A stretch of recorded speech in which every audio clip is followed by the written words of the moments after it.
Mesdames et messieurs, chers amis de la presse, de prime abord, je voudrais vous souhaiter la bienvenue à ces points de presse et vous remercier d'avoir répondu promptement à mon invitation. Chers chevaliers du micro et de la plume, après un si long moment de silence et de méditation, à la suite d'une série de turbulences émaillées d'actes de sabotage, d'humiliation, d'ingratitude et même de calomnie subis en début de cette année, j'ai décidé ce jour de vous convier en vue d'annoncer à l'opinion tant nationale qu'internationale que j'ai initié une formation politique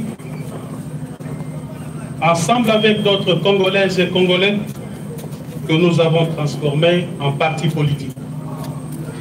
Il s'agit bien du parti Alliance pour le changement, assez en sigle. Un parti de gauche qui prône la social-démocratie et qui a comme devise liberté, égalité et justice. Le parti AC fera sans nul doute l'opposition au régime Félix Tshisekedi. Et pourquoi nous le ferons? C'est exactement pour des raisons. Premièrement, d'une part, nous avons constaté l'absence d'une vision claire et d'un leadership convaincant dans le chef du président Félix Tshisekedi, et d'autre part, l'incompétence notoire et la mégestion institutionnalisée caractérisée par l'insouciance, l'irresponsabilité, la jouissance et la prédation au sommet de l'État.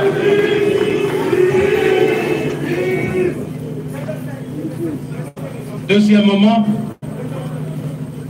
le parti AC se veut une proposition d'une nouvelle offre politique que nous considérons comme alternative crédible à l'échec du régime Tshisekedi.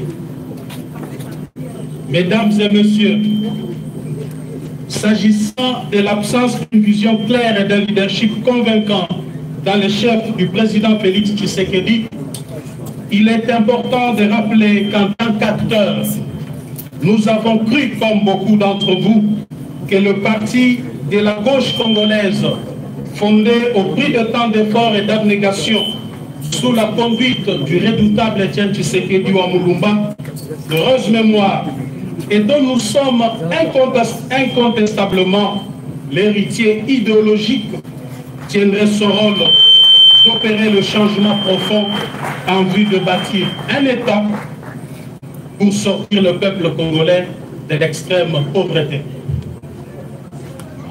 Nous avons essayé en vain de rappeler à l'ordre jour et nuit celui avec qui nous avons pensé incarner la dite vision qui consiste en une gestion orthodoxe de nos populations à travers une gestion orthodoxe de la chose publique, d'où la célèbre phrase « le peuple d'abord ».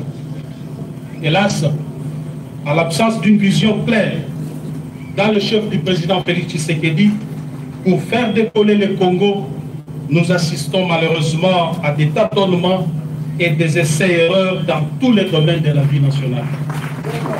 Aucun projet concret n'a été finalisé alors que les caisses de l'État saignent jour et nuit, en contradiction des principes sacro-saints et inviolables qui caractérisaient notre orientation politique en matière de gestion de la chose publique, dont le socle est la bonne gouvernance et la redevabilité.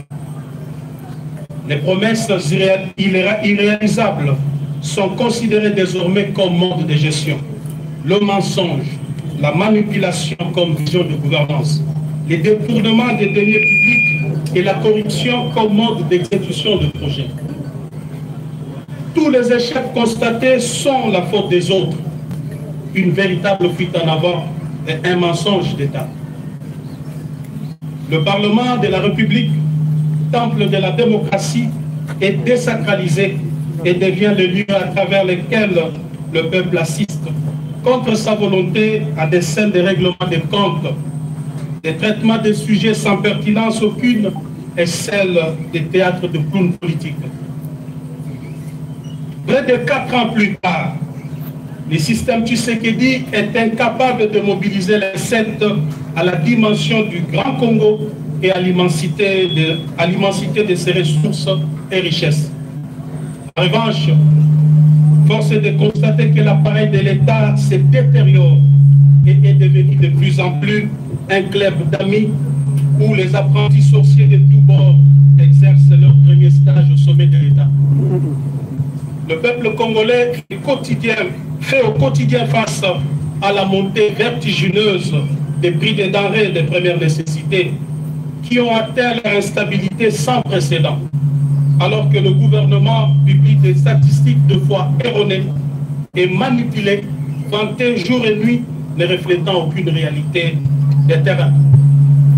Quoi de plus ahurissant que de constater que le peuple qui constitue le fondement de la démocratie sociale a été volé par l'État sous la coordination des services de la première institution de la République à travers les dossiers rares. Cette escroquerie d'État s'est déroulée au grand jour. Pire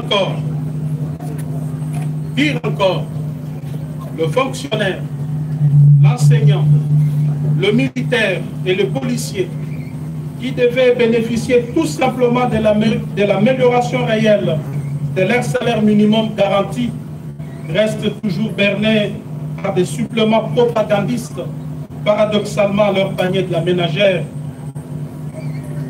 et sans repère ni soubassement dans le calcul de la base salariale. Il va sans dire que le gouvernement a abandonné sa mission principale. Le peuple est désormais face aux dirigeants irresponsables. L'absence des mesures rationnelles d'encadrement de la gratuité de l'enseignement fondamental, bien entendu, fait chuter la qualité de l'éducation nationale, alors que l'accès aux soins de santé primaires de la population devient un cauchemar sous le régime des jouisseurs. Mesdames et messieurs, nous avons à son temps demandé la réduction du train de vie des animateurs des institutions. Cette réduction cadre avec la vision socialiste qui devrait guider toute action politique d'un régime dirigé par, entre guillemets, un tshisekédiste. Mais hélas, on a vu par contre la mise en place d'un système corrompu de kamikazes en enrichissement illicite, pillage et détournement des deniers publics. L'absence du leadership politique responsable au sommet de l'État a exposé le pays à une diplomatie de complexe et de complaisance sans anticipation aucune. Des multiples voyages diplomatiques n'ont réussi à convaincre aucun chef d'État et de gouvernement en faveur des différentes causes de notre pays. La situation d'insécurité à l'est du pays, dont les ennemis sont connus et que nous avions eu l'occasion de dénoncer les dangereux rapprochements en son temps, est la preuve éloquente que les déficits du leadership et des capacités à prendre des décisions fermes et courageuses en interne et vis-à-vis de ceux qui nous menacent pour apporter le soulagement à nos populations de l'Est tant meurtri et démontré.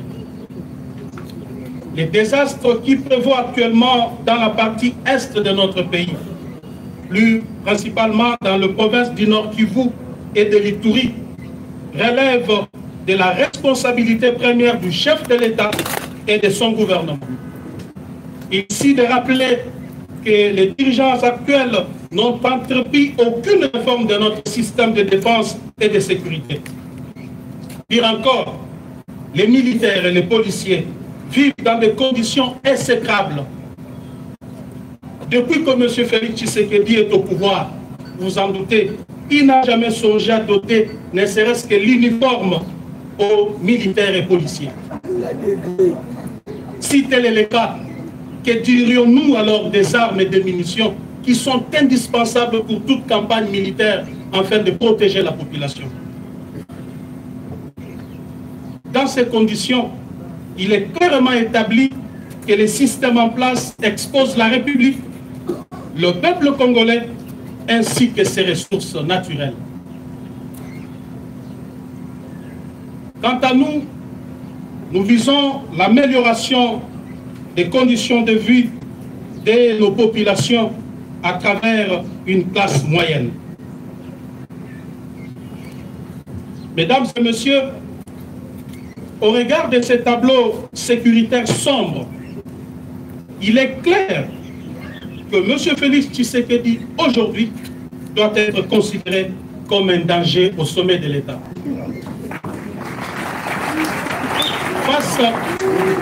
Face à ces chaos de gestion et des situations de non-État, une nouvelle offre politique s'impose à tout point de vue. Cette offre politique que nous proposons à travers l'Alliance pour le changement consiste en la transformation de l'homme congolais. À la refondation de l'État, la mise sur pied d'un modèle économique et financier favorable au contexte congolais et à la révolution sociale à travers une gestion rationnelle et raisonnable de nos ressources et richesses naturelles. L'Alliance pour le changement vise l'amélioration des conditions de vie des populations congolaises à travers la création d'une classe moyenne. En cela, elle se veut le champion de la pratique de l'équité, de la justice et du droit, de la protection et la sécurité sociale, ainsi que de la quête permanente du bonheur partagé, en réalisant un équilibre intelligent entre l'État, le patronat et les salariés. En mettant en œuvre des mécanismes nouveaux de redistribution équitable des richesses du pays et de contrôle des finances publiques, tout en luttant contre la corruption, l'impunité, les tribalismes, les trafics d'influence, le clientélisme, les népotismes et les laxismes béats dans la gestion de la chose publique. Nous disons bref les antivaleurs qui caractérisent le système Tshisekedi actuellement.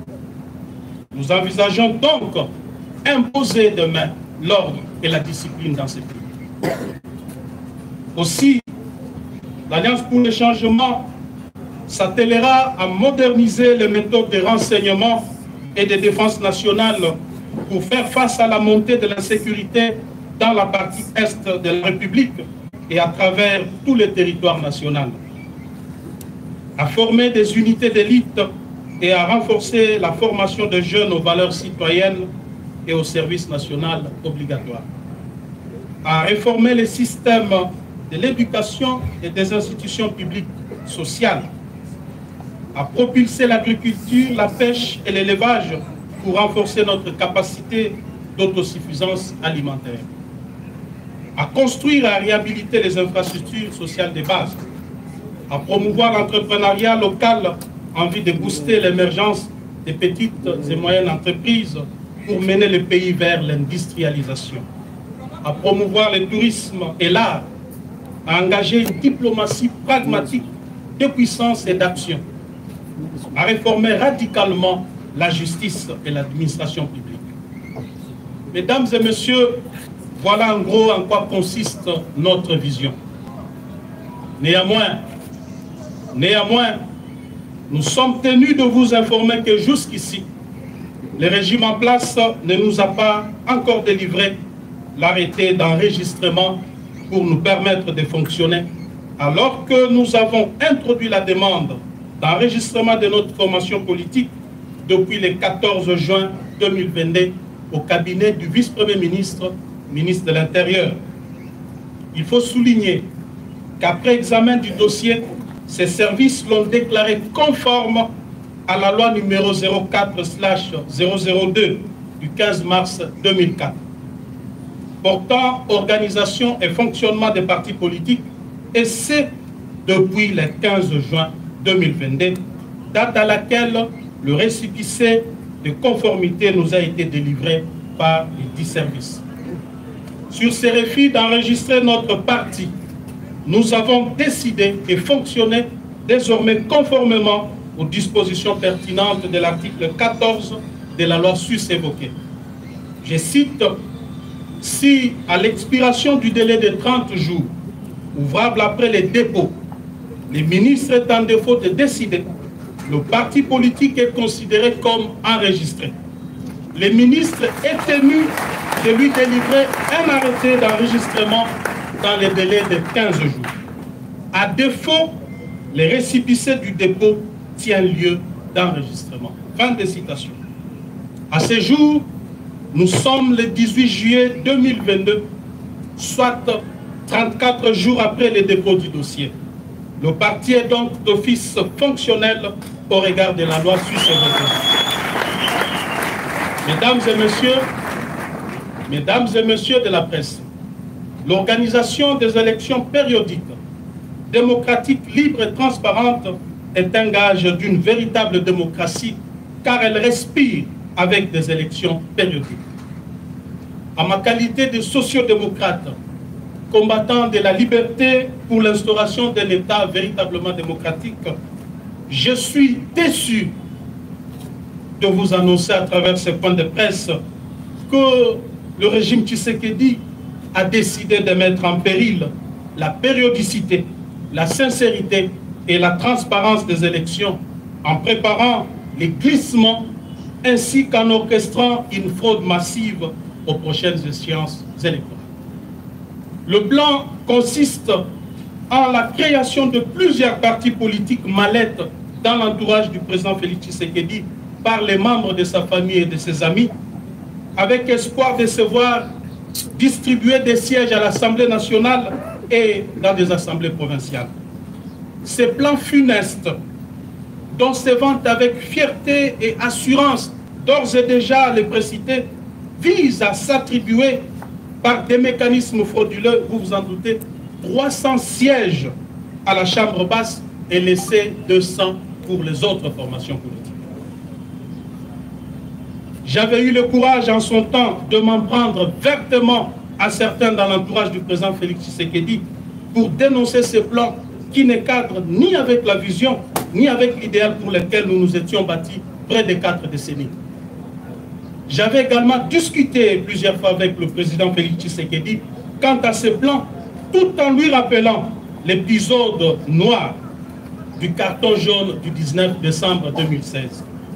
Marche organisée par le docteur Etienne Tshisekedi afin d'exiger la tenue des élections dans les délais constitutionnels où Félix Tshisekedi et moi-même étions dans la rue. Ces jours-là, nous avions assisté à un carnage où plusieurs jeunes avaient péri la vie et le soir du même jour, le siège de l'UDPS avait été plastiqué et 7 personnes y périrent calcinées. Cet épisode sombre de notre histoire commune traduisait non seulement notre engagement à l'instauration d'un État véritablement démocratique, fondé sur les valeurs qui sous-tendent toute société moderne, mais aussi le caractère cosmogonique de notre combat au regard du nombre de victimes enregistrées dans nos rangs, que nous considérons à juste titre comme des martyrs de la démocratie.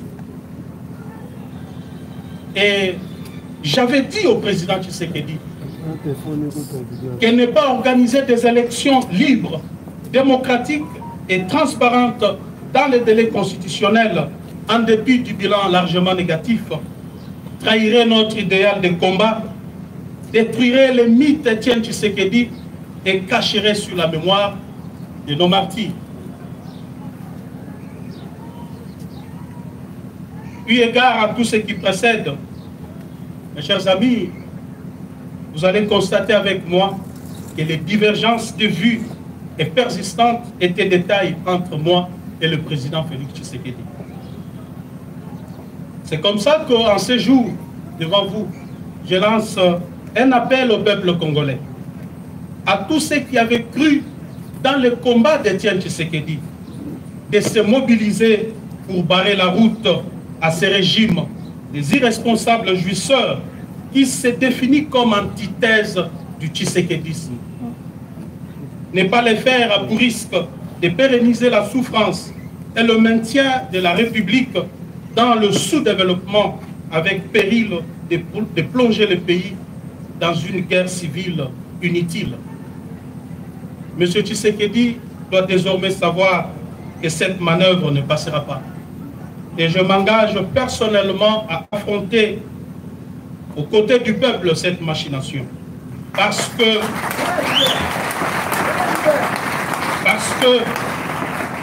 je considère les combats que je dois devoir mener désormais comme un tournant très important dans ma vie politique. Mesdames et messieurs, comme vous le savez, nous avons aussi assisté à la reprise petit à petit des tares de dictatures de triste mémoire. Le pays est en train de subir un recul démocratique honteux des restrictions des libertés d'expression. Et le peuple assiste impuissant devant l'émergence d'une néomonarchie constituée d'une classe de mafieux fanatiques applaudisseurs. On constate la flambée des arrestations des leaders d'opinion et des atteintes à la liberté de la presse avec des intimidations de journalistes dont certains sont contraints à l'exil. Il en est de même de l'usage abusif des services publics à des fins privées, des trafics d'influence par la résurgence des familles et des personnes intouchables, la manipulation de la justice avec des dossiers montés de toutes pièces pour écarter certains adversaires. Et cela, ce sont sans doute des antivaleurs qui, des signes prémonitoires d'une dérive dictatoriale qui se décide.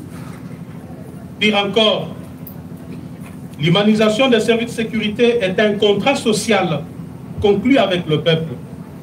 Mais hélas, contrairement à cette grande attente, ils sont utilisés aujourd'hui comme outil de répression, d'intimidation et de rançonnement des opérateurs économiques et des investisseurs étrangers à la manière des régimes passés que nous avions combattus. Au niveau de la gestion de province, le processus de la décentralisation est battu en brèche par le pouvoir en place en y institutionnalisant un clientélisme et une corruption à grande échelle. Les institutions provinciales sont devenues ingérables et le développement local est impossible à atteindre avec les méthodes du régime Tshisekedi qui a converti les gouverneurs de province en filles et garçons de course, obligés de ramener des espèces sonnantes et trébuchantes à Kinshasa. Sous ces régimes, le peuple qui avait nourri l'espoir d'une nation, qui avait nourri l'espoir de voir une nation s'établir après la passation pacifique et civilisée du pouvoir, a vu renaître les sentiments du tribalisme et du régionalisme. L'opinion nationale est scandalisée de la reprise avec force de l'impunité dans notre pays, dont le corollaire est la consécration de la justice à double vitesse. Vous remarquerez sans doute qu'il existe désormais une catégorie de Congolais à poursuivre avec acharnement et une autre à protéger. Au regard de la situation chaotique dans laquelle est plongé notre pays par ce régime, il y a lieu, je suis convaincu, je suis plus que convaincu, que la page Félix Tshisekedi est désormais tournée.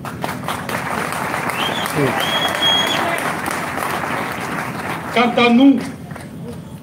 à nous, notre responsabilité première sera celle de mobiliser le peuple souverain en vue de mettre fin à cette prédation qui s'est installée dans les institutions du pays. Il est temps de sauver le bateau Congo avant qu'il ne chavire complètement avec son commandant de bord qui les fait naviguer sans boussole ni repère.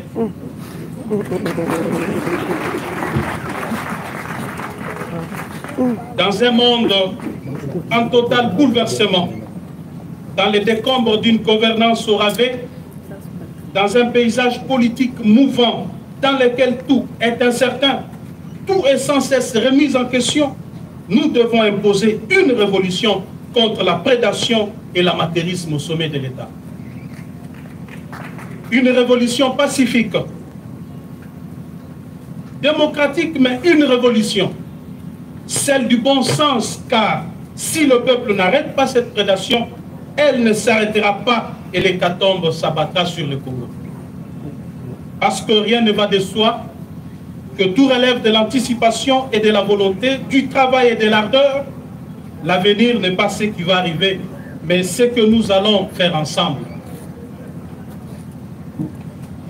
Pour terminer, nous voudrions préciser que nous ne réglons des comptes à personne et nous ne comptons mener une guerre à personne. Nous ne réglons que des problèmes de la RDC pour laquelle nous sommes désormais résolument engagés. J'ai saisi d'ailleurs cette occasion pour remercier de tout cœur ceux qui m'ont soutenu pendant le moment des tumultes et d'agressions injustes que j'ai subis. Toutefois, je dois leur rassurer que de tous ces événements, rien ne m'a ébranlé. En revanche, je les ai transformés en énergie nécessaire qui m'aidera à faire face à l'adversité dans le nouveau combat que je suis appelé à mener désormais aux côtés du peuple congolais au sein du parti Alliance pour le changement. Il faut un nouveau leadership à tout prix pour la RDC. Ainsi, je pardonne à tous ceux qui m'ont fait tant de mal. En même temps, je demande pardon à tous ceux qui se sont sentis offensés par mes actes et mes décisions politiques. Mesdames et messieurs de la presse, vous serez conviés dans le tout prochain mois à la cérémonie de sortie officielle du parti Alliance pour le changement, au cours de laquelle nous dévoilerons notre projet de société ainsi que les grandes actions que nous comptons mener jusqu'à la victoire finale. À présent, je me mets à votre disposition pour répondre à toute préoccupation liée à l'objet de notre point de presse de ce jour. Je vous remercie. Allez, merci, chers journalistes, de l'attention. Et sachez que juste maintenant, vous aurez une série de questions-réponses. Et nous avons prévu 5 questions pour les médias. 5 questions. Pas plus que cela. 5 questions. Et il y a déjà certains qui sont enregistrés, bien évidemment, ici. Il s'agit de RFI, il s'agit de Rachel Pouchita, il s'agit de Top Congo, CCTV JR et la radio Okapi. Vous allez devoir donner la parole. Voilà. Écoutez, vous allez devoir donner la parole à tout le monde. Oui, ça c'est codé, c'est pas normal.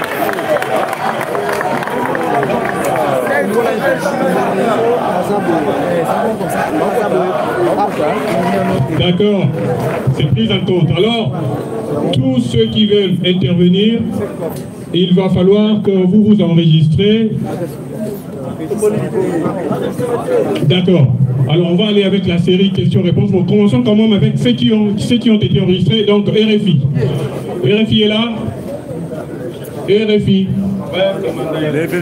Doyen Kamanda est là. Doyen Kamanda. Doyen Kamanda, par ici, s'il vous plaît.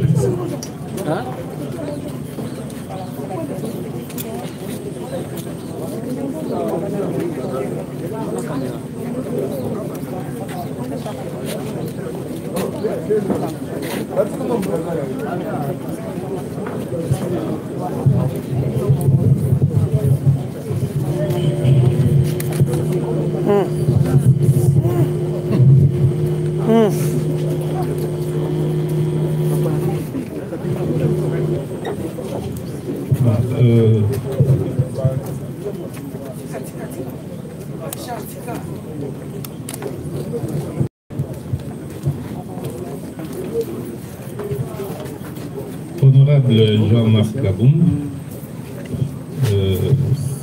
nous vous découvrons aujourd'hui chef de parti, que vous avez déjà été même à titre intérimaire, mais aujourd'hui c'est votre propre parti. Est-ce que c'est dit clairement que entre vous et l'UDPS, c'est fini, le mariage est cassé? Il il n'y a pas à redire là-dessus, M. Kamanda. C'est clair que j'ai créé un parti politique ensemble avec des amis et je n'ai pas mâché du bon pour vous dire que ce parti se classe dans l'opposition contre le régime Tshisekedi. Il a touché l'UDPS qui a lamentablement échoué dans le contrat social que nous étions engagés à accomplir avec le peuple. Donc c'est fini, il n'y a plus rien à espérer là-dessus.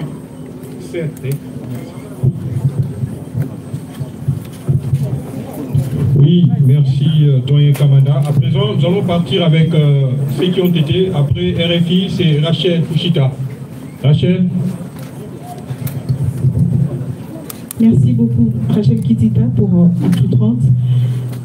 Monsieur, j'allais dire président Jean-Marc Kabound, aujourd'hui que vous lancez votre parti politique, très critique à l'envers du régime Tshisekedi, mais vous-même, quelle est votre part de responsabilité?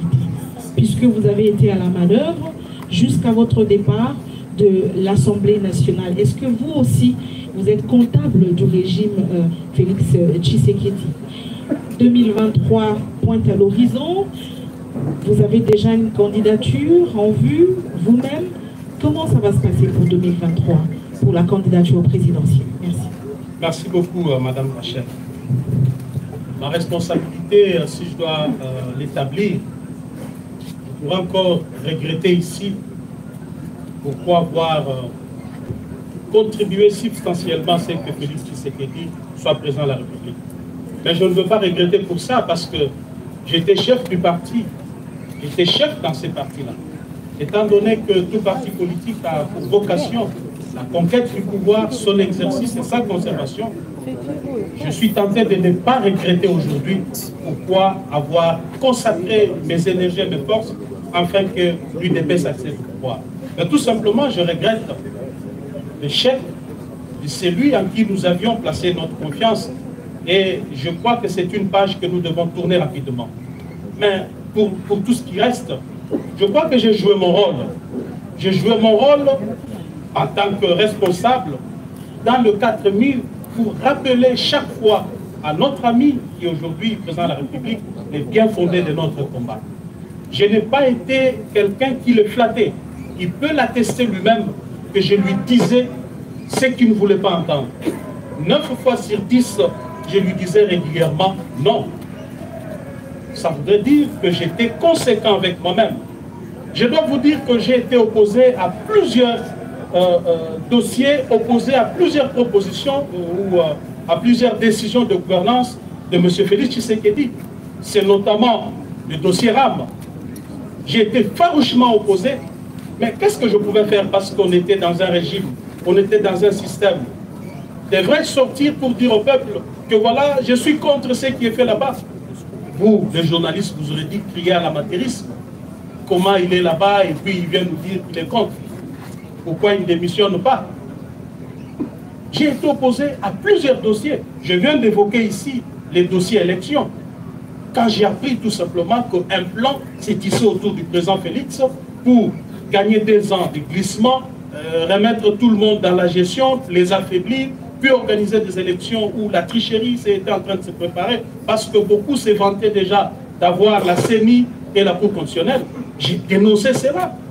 Je lui ai dit que ceci ne cadre pas avec notre vision. J'aimerais bien, parce que j'étais même chantre de la conservation du pouvoir par l'UDPS jusqu'au retour de Jésus-Christ. C'est moi qui le disais. Mais je lui ai dit pas par des mécanismes frauduleux. Il n'y a qu'un seul mécanisme pour conserver le pouvoir, c'est rencontrer les besoins du peuple. Accomplir la partie de son contrat.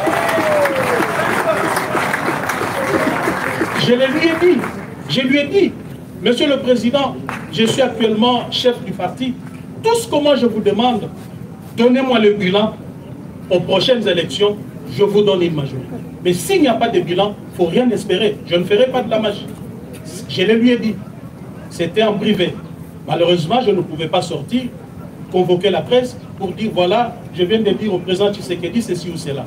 Madame, je crois que je sors de cette histoire avec une conscience tranquille pour avoir joué complètement mon rôle d'un véritable Tshisekedi.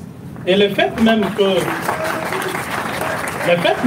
j'avais décidé de démissionner et quitter le pouvoir est un signe clair que je n'étais pas d'accord avec la gestion du pays par Félix Tshisekedi, et par ricochet, je ne peux pas regretter de quoi que ce soit parce que je n'ai aucune responsabilité à porter là-dessus. Par rapport à 2023, madame, nous venons de créer un parti politique. Ce n'est ni un parti de mallette, moins encore un parti qui accompagnera XY. C'est un parti qui a vocation, d'abord un parti qui est créé sur base d'une vision, une vision claire, d'un ancien opposant qui a été au pouvoir, qui redevient opposant avec toutes les expériences possibles de l'opposition et de la gestion. Alors, en tant que parti politique, notre objectif serait de conquérir le pouvoir pour concrétiser notre vision. Je vous ai dit ici que notre vision, je l'ai même résumée. Je l'ai résumée. Elle consiste en quoi? La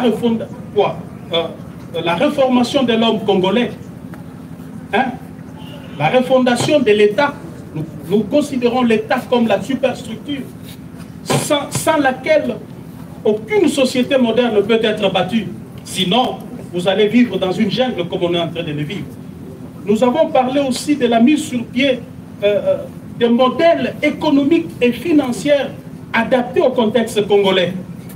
Et enfin, nous parlons de la révolution du social des Congolais.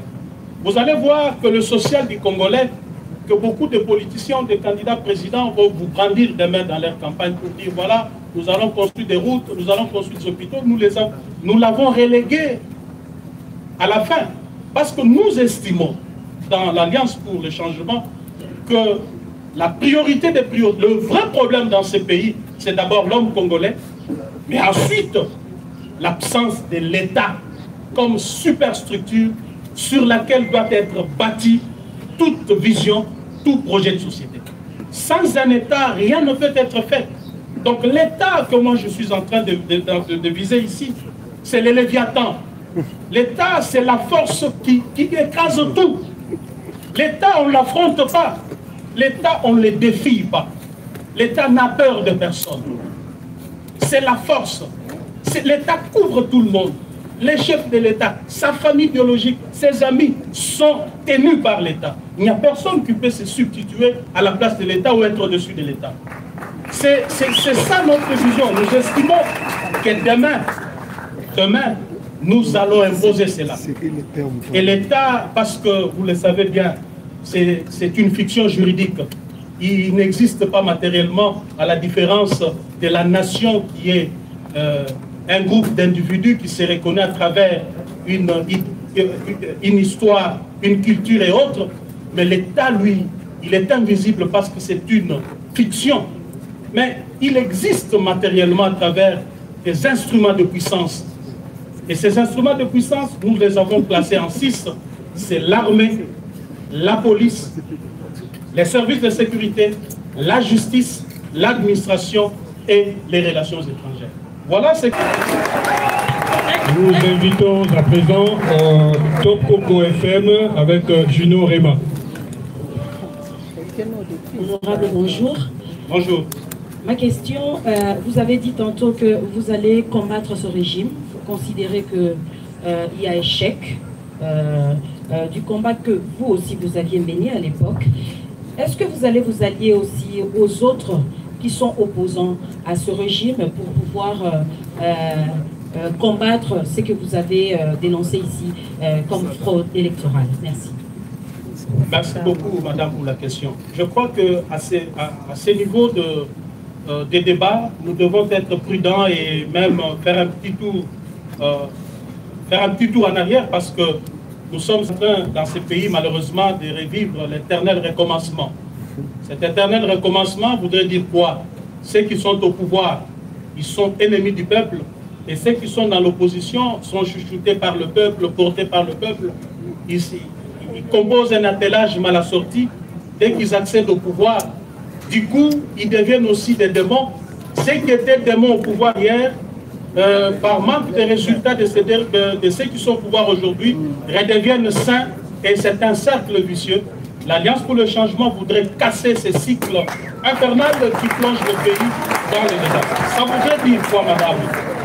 Ça voudrait dire que toute alliance sera basée sur une vision.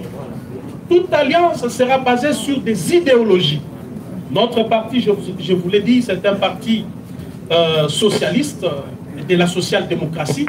Donc, on voudrait bien savoir quelle est la vision politique de tel ou de tel, quelle est son appartenance idéologique, afin que nous puissions réfléchir sur ce que nous pouvons faire demain. Nous ne serons pas prêts à faire cela parce que nous avons vu les dégâts que cela a causé au pays. C'est comme si on était dans une sorte de course à l'accession du pouvoir. Juste pour accéder au pouvoir, c'est partagé entre acteurs politiques et du coup, on prend le peuple en otage parce que ce n'est pas la vision qui guide l'action politique, mais plutôt les intérêts, notamment le partage de pouvoir, le partage du gâteau, bien entendu, et les intérêts que cela procure. Donc demain, l'AC va s'engager dans le processus électoral pour gagner les élections à tous les niveaux. Mais nous ne fermons pas la porte. Nos portes sont ouvertes pour des personnes crédibles, des personnes qui partagent les mêmes convictions que nous, des personnes qui ont la même vision que nous. Mais si tel n'est pas le cas, nous avancerons. Et maintenant, nous allons inviter JR Mokolo de CCTV pour sa question. Bonjour honorable. Bonjour. Je voudrais d'abord rappeler, vous avez rappelé tous les incidents, les incompréhensions qu'il y a entre vous et les chefs de l'État et sa famille politique et surtout son entourage. Mais nous rappelons par exemple que l'incident, la goutte d'eau qui a fait déborder le vase, c'était votre intervention dans la solution de l'incivisme routier que nous constatons jusqu'à maintenant. Parce que vous étiez indigné, vous avez estimé que vous devriez contribuer à mettre un peu de l'ordre dans ces secteurs. Ça vous a valu.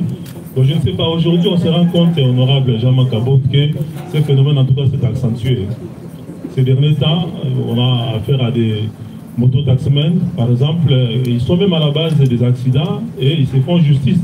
Dernièrement, il n'y a pas longtemps sur la route des poids lourds, ils ont brûlé la Jeep de quelqu'un qui n'était même pas fautif dans cet accident-là. Je ne sais pas, au-delà des actions ponctuelles qui vous menaient à l'époque et qui vous ont valu en tout cas de devoir avec le pouvoir actuel, est-ce que vous avez vous-même et votre parti une solution pour mettre fin en tout cas à ces phénomènes qui entrent vraiment d'endeuiller beaucoup de familles et puis de terroriser pratiquement beaucoup de Congolais? Merci. Merci beaucoup. Vous avez dit votre nom, Jean Romance Mokolo. Merci beaucoup. Au fait, quand cet incident s'était passé, j'étais chez moi ici, j'ai passé en revue les tours des médias audiovisuels. J'ai vu comment les journalistes, leurs invités, étaient en train d'analyser. Une fois, j'étais surpris et choqué d'entendre ce qui sortait de la bouche et de certains journalistes et de certains politiques. Mais merci beaucoup, monsieur Jean, pour avoir dit que je contribuais, en menant ces actions, j'ai contribué au civisme routier dans ce pays. Vous savez, au jour d'aujourd'hui, si j'ai eu à le faire hier, les gens parfois me taxaient d'arrogant. Oh, mais comment lui, le premier vice-président, il se permet de freiner tout ça? Est-ce soit à un usager de la route? Que j'avais besoin, même si mon arrogance avait atteint le paroxysme, est-ce que j'avais le temps? Parce que je n'avais même pas le temps pour ma famille, mes amis et autres. Comment je pouvais avoir le temps de me balader et faire quoi que ce soit? Ceci démontre à suffisance à quel point je suis lié à l'ordre et à la discipline. Je me posais moi-même la question de dire, mais si je ne le fais pas, parce que 2023 approche, ça retombera sur moi en tant que chef du parti et un élément clé du pouvoir. C'est comme ça que vous m'avez vu, par exemple, dépasser par les événements. J'étais appelé à toucher à gauche, à droite. Ce n'était ni de l'arrogance, ni parce que j'ai manqué à faire. Mais aujourd'hui, que j'en ai assez parce que mes amis ne m'ont pas compris. Je suis opposant. Je ne vois pas de solution à donner à cela, monsieur. Nous allons tous constater, malheureusement, avec le peuple, que le pouvoir en place est incapable d'imposer l'ordre et la discipline dans ce pays. Tout ce que je peux faire, c'est de demander au peuple de se mobiliser afin de chasser Félix Tshisekedi en 2008. Parce que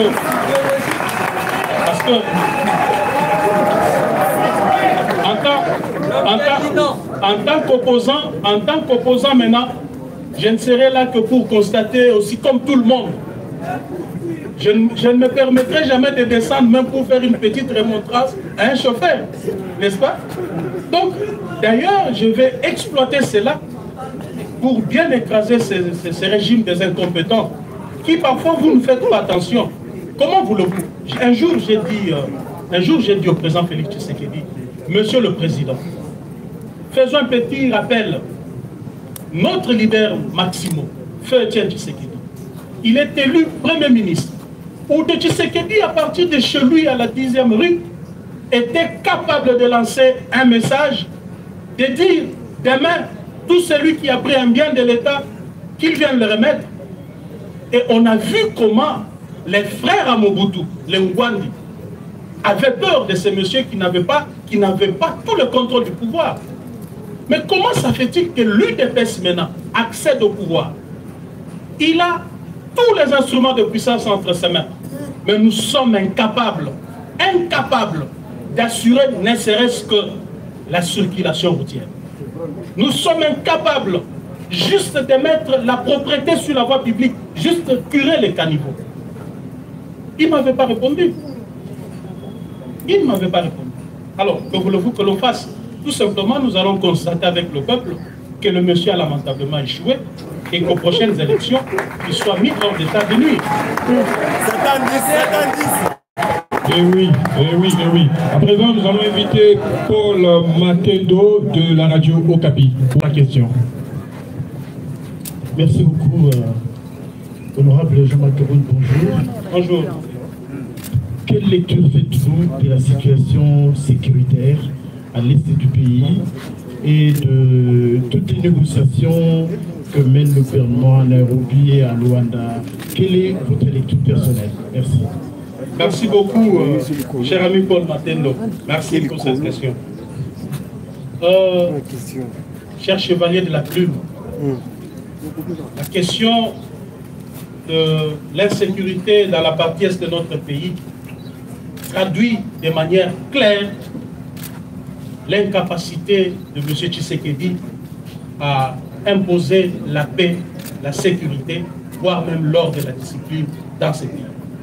J'ai vu malheureusement, quand le M23 a pris Bunagana, donc quand le feuilleton M23 commençait, les manipulateurs de ce pouvoir montaient des messages dans des laboratoires, des services, pour dire voilà, il faut être patriote, le pays est agressé, allons faire ceci contre le Rwanda, faisons cela contre le Rwanda. J'ai vu même de jeunes gens marcher contre, faire un sit-in devant l'ambassade du Rwanda. Et beaucoup se sont posé des questions. Mais pourquoi l'honorable Kabound n'a même pas fait un tweet? Il n'en a pas même évoqué. Je n'ai pas parlé parce que je considère que ce qui se passe, on est en train de manipuler l'opinion et le peuple. Ici, il est question d'un État. Je vous ai dit ici qu'un État, c'est ça notre incarnation. Donc l'État est là. L'État, on ne l'attaque pas, on ne le bouge pas. L'État, c'est le sommet. Au-dessus de l'État, il n'y a rien. Lorsque M. Tshisekedi ne maîtrise pas la notion de l'État, voilà que nous sommes en train d'assister des choses auxquelles lui pense que c'est de la blague. L'État, ce n'est pas la 10e rue où on pouvait s'aventurer à faire ceci ou cela. L'État, c'est l'État. Il a ses mécanismes et ses moyens de fonctionnement qui requièrent de l'intelligence, de l'anticipation, de la sagesse dans les chefs de celui qui l'engage. Comment voulez-vous que la partie Est soit sécurisée dès lors que nous n'avons pas une politique claire en matière de défense et de sécurité? Dès lors que nous n'avons pas le régime Tshisekedi jusqu'à aujourd'hui n'a investi rien, ni dans l'armée, ni dans la police. Comment voulez-vous que l'on puisse faire face à des nations autour de nous qui, d'ailleurs, sont en train de faire des efforts dans ce domaine? Donc aujourd'hui, le peuple congolais, plus particulièrement dans la partie Est, est sacrifié du fait que Félix Tshisekedi n'est pas en mesure d'imposer la paix dans cette contrée. On voudrait dire que le Rwanda agresse le Congo à travers le M23. C'est bon bien. C'est bon bien parce que la scène internationale, elle est ce qu'elle est. Ne pensez pas que nos voisins tels qu'ils nous entourent là, ce sont nos amis. Ils sont en même temps amis, ils sont en même temps ennemis. C'est ça les relations internationales. Les pays sont des acteurs sur cette scène. Ils n'ont pas d'amis, ils n'ont pas d'ennemis. Mais ce sont de monstres froids. Alors, on a 9 voisins, on a 9 amis et 9 ennemis en même temps. Aujourd'hui, nous parlons du Rwanda. Mais demain, ça peut être Brazzaville. Pour mine de rien, il y a une histoire et il nous déclare la guerre. Demain, ça pourrait être l'Angola. Pour un petit accrochage, l'Angola se décide. Il nous déclare la guerre. Que sera le Congo? Que sera son peuple? Si nous sommes en train aujourd'hui de nous lamenter, parce que la guerre.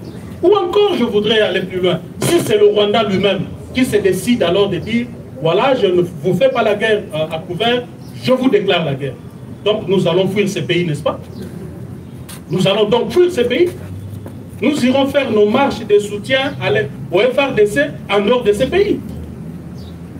Moi, je pense qu'au lieu de faire des marches de soutien au FRDC, nos FRDC n'ont pas besoin de soutien des civils.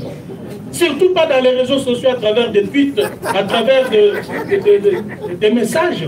C'est une aliénation de tout un peuple. En lieu et place de faire des marches de soutien au FRDC, en lieu et place de marcher contre l'ambassade du Rwanda, je crois que le peuple congolais aurait bien décidé de marcher contre Tshisekedi et son gouvernement. Il est commandant suprême des forces armées, c'est lui qui devait donner les tons. A contrario, on voit un chef de l'État qui pense que le pays va bien. À le voir comme ça, vous ne sentez pas que ce monsieur a un pays qui a un problème. Surtout qu'il ne se permet pas de passer de bons week-ends. Chaque week-end, c'est la coule douce. Vous voyez, avec une situation pareille, il faudrait pas aller chercher les diables ailleurs. Le diable se trouve chez nous. Je dois vous dire que ces pays, en fait, vivent la théorie de l'éléphant dans la pièce. Vous savez, la théorie de l'éléphant dans la pièce, c'est que nous sommes en train de penser que la faute, c'est l'autre. Alors le vrai problème est dans la maison. On ne fera aucun ménage, on n'arrangera rien aussi longtemps que l'éléphant est dans la pièce. Eh bien, c'est bien dit.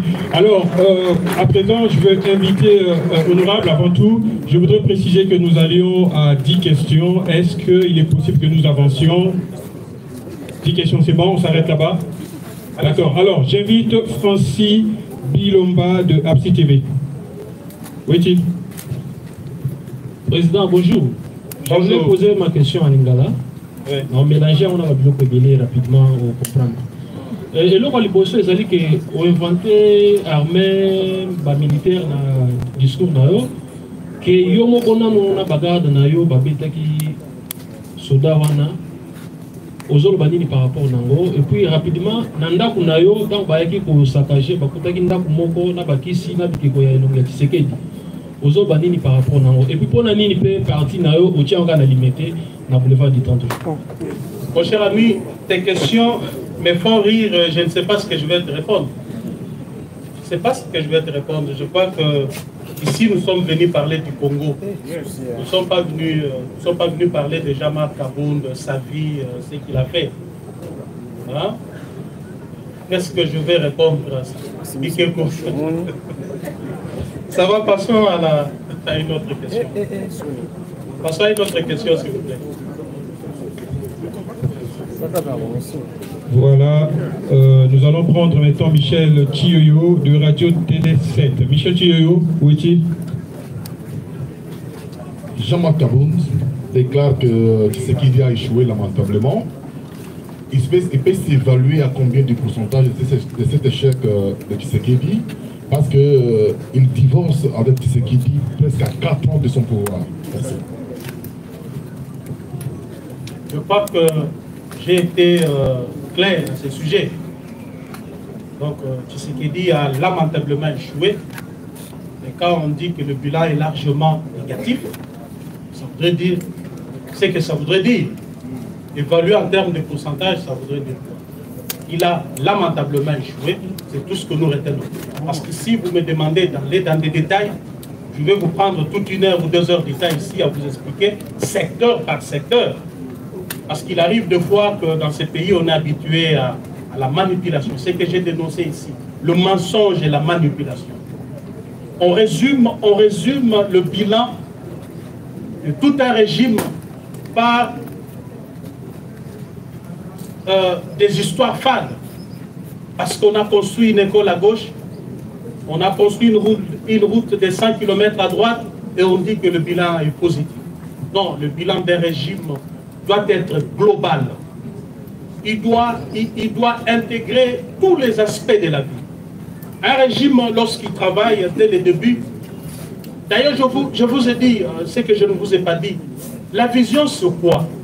Quand on dit que quelqu'un a une vision politique, ça voudrait dire qu'il connaît le problème de son pays, il envisage des solutions qu'il compte y apporter, et quand on met le problème et les solutions sur la balance, c'est ce qu'on appelle vision politique. Donc, quand on connaît bien son pays, on peut se dire aujourd'hui qu'avant d'accéder au pouvoir, j'ai trouvé mon peuple avec un taux d'accès à l'eau à tel pourcentage. J'ai trouvé mon peuple avec l'accès à l'électricité à tel pourcentage. J'ai trouvé mon peuple avec l'accès aux soins de santé de qualité à tel pourcentage. J'ai trouvé mon peuple avec l'accès à un logement décent à tel... Tout ça, ça fait partie de la globalité de la vie dans une nation. Et quand on évalue un régime, on l'évalue de manière globale. Pas sur base de 10 km de route ou de 2 écoles construites à gauche et à droite. Je trouve que ça, on est habitué. On est en train de flouer le peuple. Et ça, c'est depuis la nuit des temps. Que chaque fois qu'un régime est là, on vous brandit une école construite à gauche.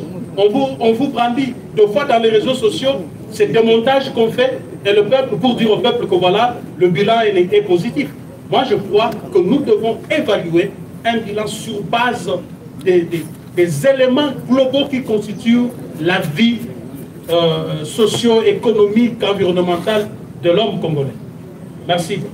Ok, à présent, donc nous passions à la 9e personne, Christophe Ilunga Kanelkin.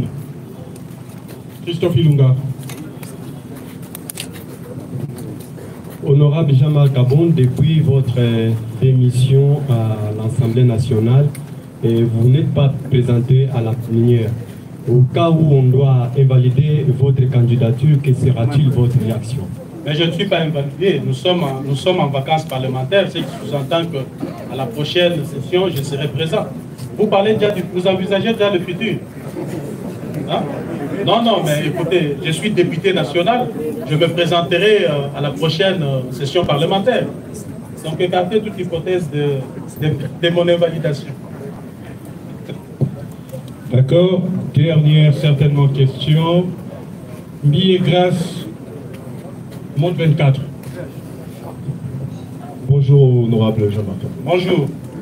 Honorable, j'aimerais bien poser les questions en français, mais pour aider aussi mes confrères en ligne, j'aimerais parler en lingala, si vous me permettez. Vas-y. Voilà. D'abord, on a commencé d'abord à vous féliciter parce que je comprends que vous gardez toujours votre tête de radicalisme.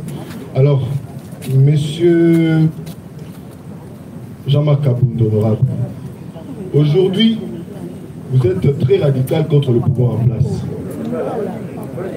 Au Lubaki, on a qui n'a eu de pèse. Pendant les banderites au pouvoir, au bout du combat, au lelo, aux autres, téléméla, que bilan et à président de la République est tellement négatif. Mais on se rappelle Yozala qui, vice-président et Assemblée nationale, premier vice-président de l'Assemblée nationale. Et là, on a Oyo proposé qui, pendant Kozala qui, premier vice-président de l'Assemblée nationale, pour la population. Alors, mon cher ami, Je préfère bien répondre en français pour que les mots me viennent aisément. C'est bien. L'ami voudrait savoir ce que j'ai fait parce que je suis très critique envers le régime Tshisekedi maintenant. Je voudrais savoir ce que j'ai fait. Mais je vous ai expliqué ici que j'étais un élément clé de ce régime. Et deux fois, il fallait concilier mon attitude de combattant de la liberté, gardien de notre vision et les réalités étatiques qui consistent à créer cet équilibre pour ne pas créer des situations difficiles au pays. Et j'ai eu, dans un cadre restreint, dans un cadre privé, rappelé plusieurs fois au président Tshisekedi l'idéal de notre combat. Il vous souviendra que lorsque j'étais au bout de mes souffles, lorsque je me suis senti à la fin parce que je ne pouvais plus continuer, j'ai eu à dénoncer. Consultez bien l'histoire de ces palais. Je parle bien du palais du peuple. Consultez son histoire. Depuis notre accession à l'indépendance, y a-t-il eu un jour un vice-président de cette chambre, élément clé du pouvoir, qui a décidé de descendre du perchoir pour dénoncer l'hypocrisie du régime auquel il appartient? Avez-vous vu ça? Je suis le premier à l'avoir fait.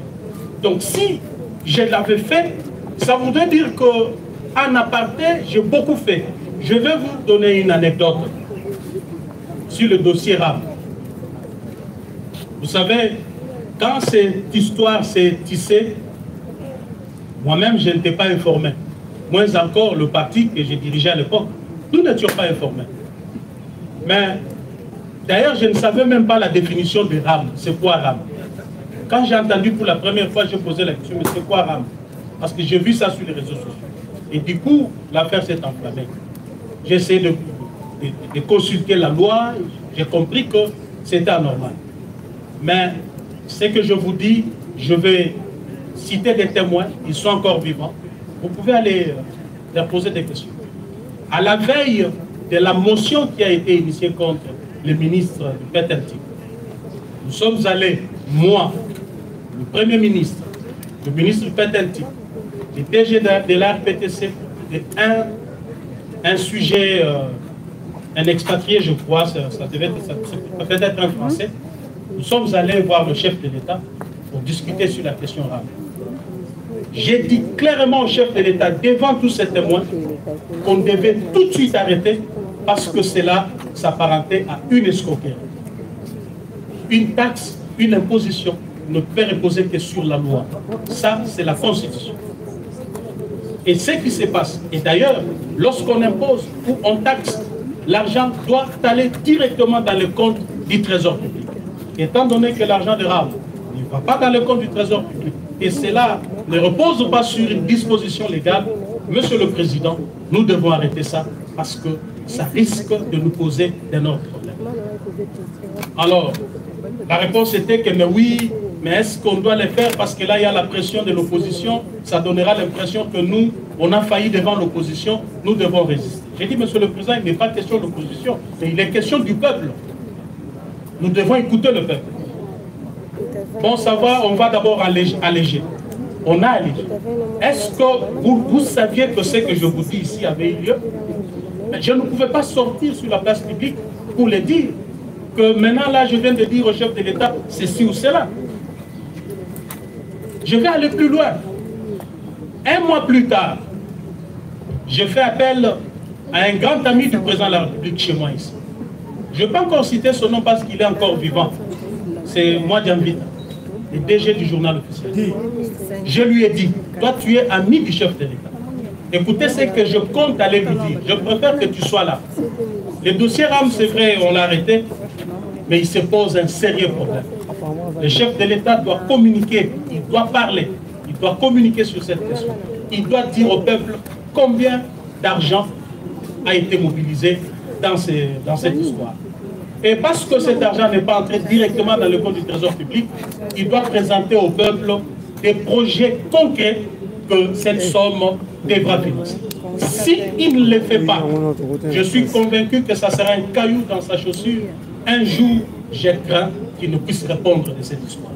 J'en ai parlé à moi David et je suis allé personnellement dire la même chose au chef de l'État. Je lui ai dit, Monsieur le Président, convoque une conférence de presse, communique le montant de l'argent que RAM a récolté. Dis au peuple ce que cet argent va faire.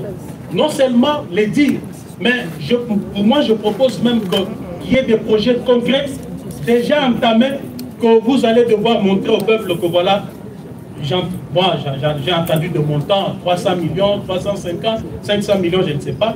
Mais vous dites, si c'est 300 millions, voici tel projet va nous coûter 30 millions, voici tel projet va nous coûter 40 millions, voici 100 millions et l'affaire RAM est terminée. Si vous ne le faites pas, je crains qu'un jour, vous puissiez courir derrière le barreau dans ces dossiers. Mes chers amis, avez-vous entendu que dans un régime, depuis notre accession au pouvoir, quelqu'un a dit ça à un président de la République, son bras droit lui a dit ça? Je suis parfois l'unique dans ce pays qui a eu le courage de dire au chef de l'État des choses impossibles.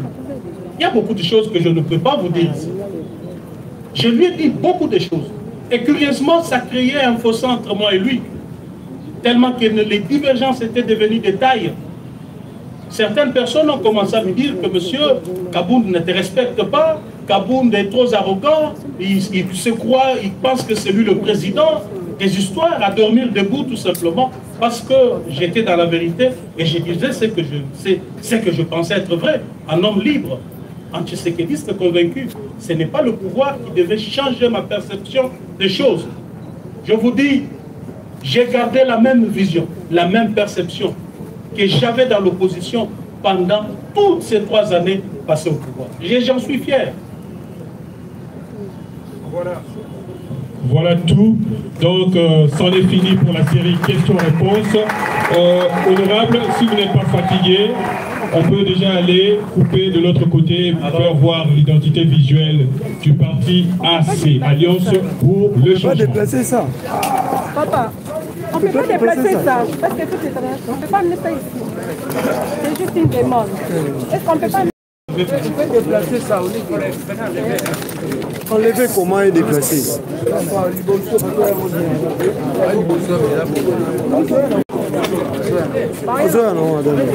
La meilleure solution. Nous sommes l'intégralité.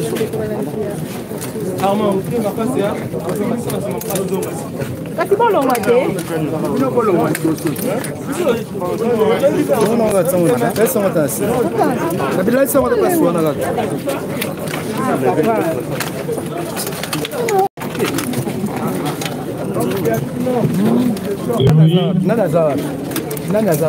On va priver le livre.